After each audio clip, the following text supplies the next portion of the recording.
Mary Wollstonecraft is most famous for writing A Vindication of the Rights of Women and being besties with Voltaire. She was born on April 27, 1759 in London to an abusive, drunk father and a submissive, cold mother.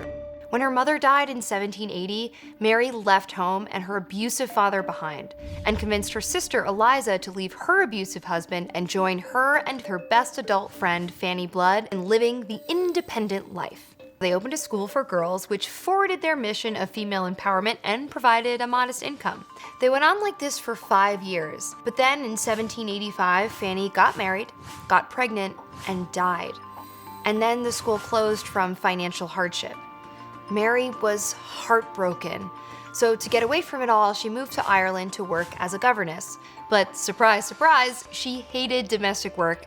She decided that she must dedicate her life to authorship. So in 1787, she moved back to London, working as a translator and advisor for Joseph Johnson, a publisher of radical texts. From her experience as a teacher, Mary wrote Thoughts on the Education of Daughters. Shortly after, she published her most famous work, A Vindication of the Rights of Women, in 1792. The book pushed against many commonly held notions of femalehood. She basically argued that women who are kept at home weren't given enough to occupy their minds, and so they took it out on their children and their servants, becoming domestic tyrants. And that could all be changed if they were given the same educational opportunities as men, treated as rational beings, and given the chance to develop their own character.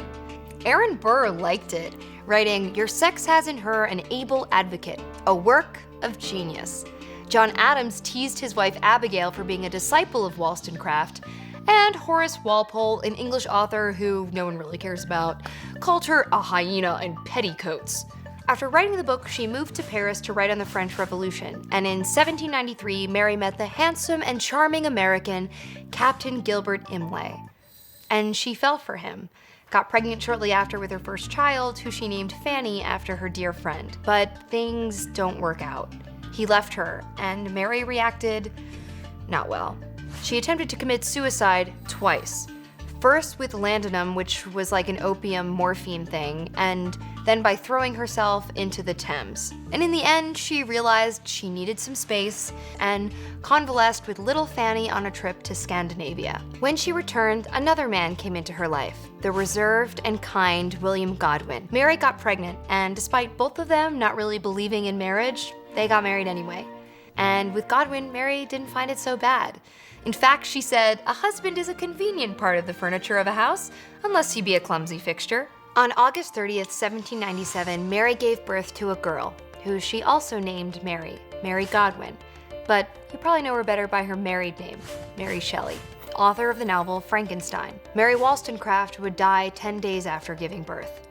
Her last words were that Godwin was the kindest, best man in the world.